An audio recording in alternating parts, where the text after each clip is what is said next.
1월 9일 주님 세례 주길입니다. 루카가 전한 거룩한 복음입니다. 그때에 백성은 기대에 차 있었으므로 모두 마음속으로 요한이 메시아가 아닐까 하고 생각하였다. 그래서 요한은 모든 사람에게 말하였다. 나는 너희에게 물로 세례를 준다. 그러나 나보다 더 큰 능력을 지니신 분이 오신다. 나는 그분의 신발끈을 풀어드릴 자격조차 없다. 그분께서는 너희에게 성령과 불로 세례를 주실 것이다. 온 백성이 세례를 받은 뒤에 예수님께서도 세례를 받으시고 기도를 하시는데 하늘이 열리며 성령께서 비둘기 같은 형체로 그분 위에 내리시고 하늘에서 소리가 들려왔다. 너는 내가 사랑하는 아들, 내 마음에 드는 아들이다. 오늘은 성탄 시기가 끝나는 주님 세례 주길입니다. 대림 시기를 이어서 또한 우리는 성탄을 맞이하였고 이 성탄 시기에 하느님의 아들 예수님께서 이 세상에 오시어 당신을 드러내신 신비를 바라보며 묵상하였습니다. 성탄 대축일에는 예수님께서 마리아와 요셉과 목동들에게 당신 자신을 드러내심을 기념을 하였고 공연 대축일에는 동방 박사들을 통해 예수님께서 온 세상에 공적으로 드러나심을 또한 바라보며 묵상하였습니다. 오늘은 하느님께서 직접 예수님이 누구이신지를 말씀해 주시는 세례의 신비를 기념하며 성탄 시기를 마무리합니다.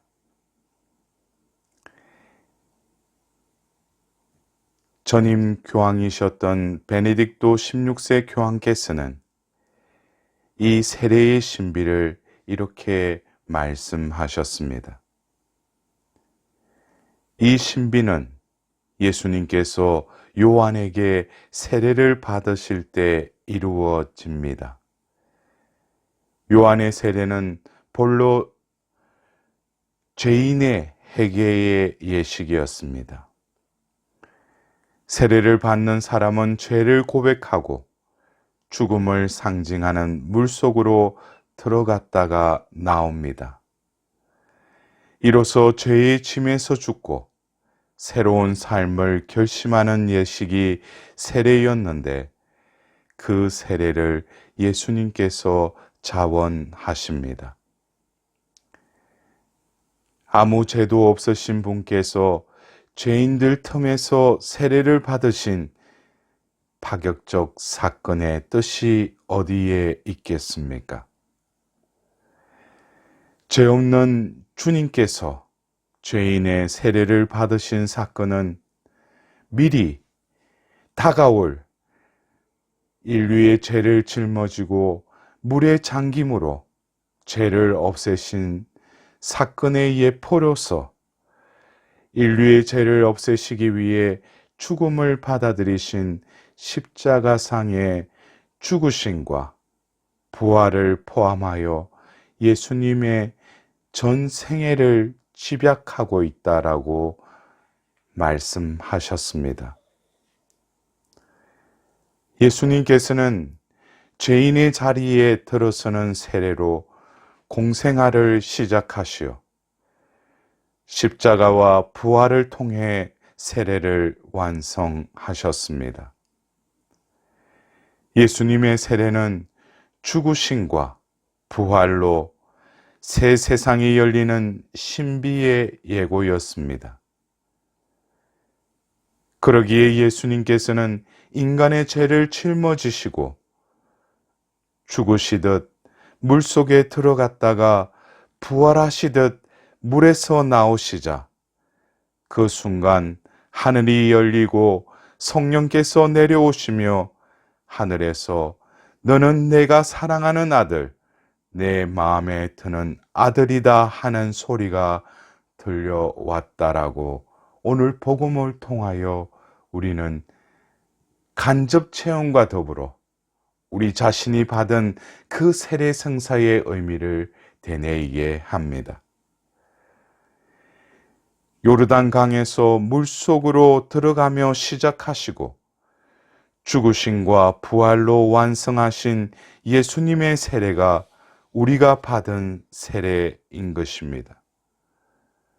성부와 성자와 성령의 이름으로 받은 우리의 세례는 죄로 을릭진 과거에서 죽고 은총의 현재에 부활하는 신비인 것입니다. 세례는 우리가 그리스도와 합체되는 성사임을 교회법 204조 1항에 말하고 있습니다. 예수님과 합체된 결과로 예수님을 내 아들이라고 선언하신 하나님 아버지의 자녀로 우리도 다시 태어났고 예수님의 세례 때 내렸던 성령께서 나에게도 내려오신 신비인 것입니다. 세례는 단지 죄를 씻고 공동체에 입문하는 상징적인 행위가 아닙니다. 세례는 하나님께서 태초에 의도하신 참다운 인간성을 회복하는 과정에 우리가 빠져 들어가는 것을 의미하는 것입니다. 세례를 통하여 그리스도인은 인간의 공경이라는 시면에 서게 됨으로써 이웃과 연대하게 되고 동시에 그리스도 안에서 하나님의 사랑이라는 시면에 머무르게 되는 것입니다.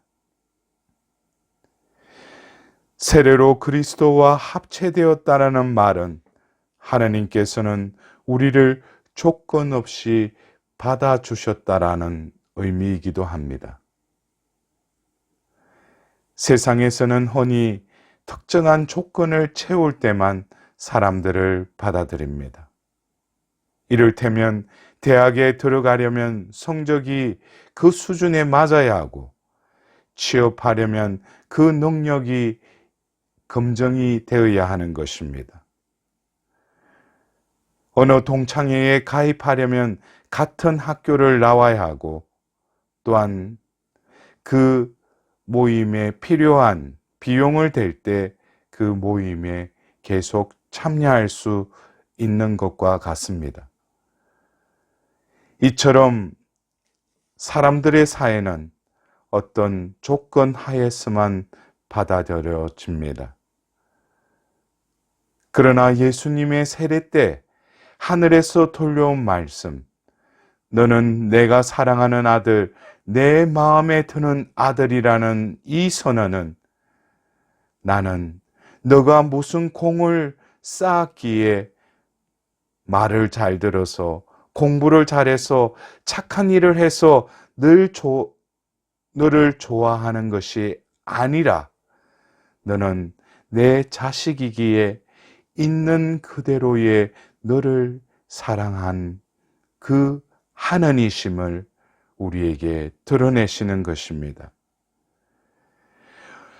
지금 어떤 처지에 있든 그저 반갑고 사랑스럽기만 하다라는 그 하나님의 마음을 우리는 오늘 이 축일을 지내면서 우리가 받은 그 세례 때에 하나님의 마음을 다시금 되새겨야 할 것입니다. 이렇게 조건 없이 받아들이지는 체험은 인간이 고통의 바다에서 살아남는 생존에만 머무르지 않고 참으로 하느님 자녀로 당당히 살 수 있는 존재가 되는 것입니다. 사람들은 누구나 사랑받기를 원합니다. 세상 속에서 영적인 삶을 살기 위해 먼저 사랑받는 사람이 되어야 하며, 이를 위한 가장 중요한 조건으로서 우리가 받아들여지고 있다는 사실을 인정해야 할 것입니다. 세례를 통하여 하느님께서는 우리를 선택하셨고 받아주셨습니다. 이제 인간은 하느님 앞에서 살아남기 위해서, 인정받기 위해서 허덕이며 무슨 조건을 채워야 하는 존재가 결코 아닙니다. 하느님께서는 내 아버지이심을 믿음으로 믿는 것 자체가 모든 조건을 채우는 것입니다. 사람이 하느님의 자녀로 조건 없이 받아들여지는 새로운 남이 우리의 세례인 것입니다. 거기서 사람이 하느님처럼 되는 길이 열렸습니다.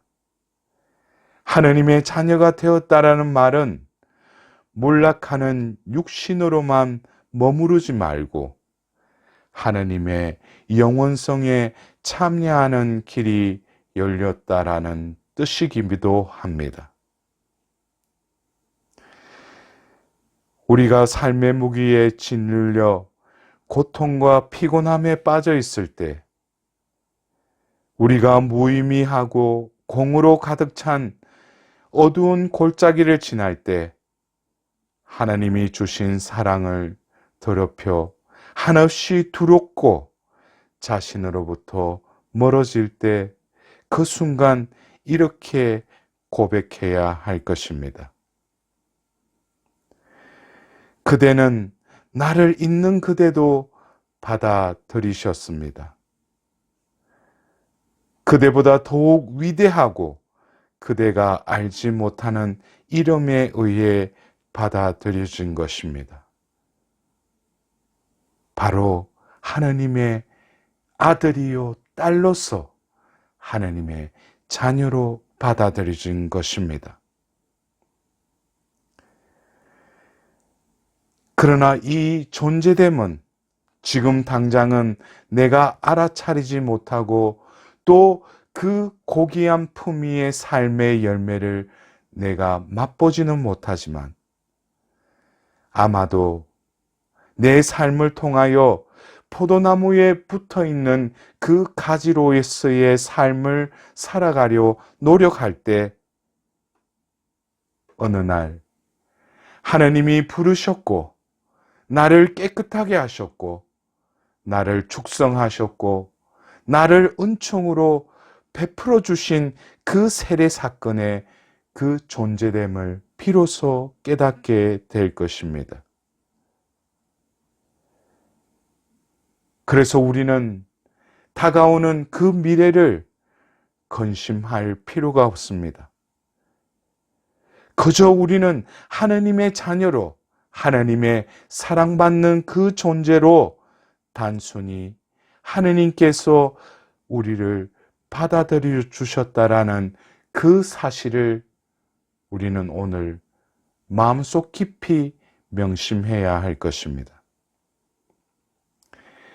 사랑하는 형제자매 여러분, 오늘 예수님의 세례 축일을 지내면서 오늘 복음에 세례를 받으시고 물에서 올라오실 때, 기도하실 때 하늘이 열렸듯이 하느님의 사랑 안에 우리 인간은 조건 없이 받아들여지는 그 신비, 나의 모습의 밝음과 어두움을 아랑곳하지 않으시고 무조건 다 받아들여진 세례를 내가 받았음을 기억합시다. 하느님께서 오늘 당신을 위하여 다시금 말씀하십니다. 너는 내가 사랑하는 아들, 내 마음에 드는 아들이다. 너는 내가 사랑하는 딸, 내 마음에 드는 딸이다.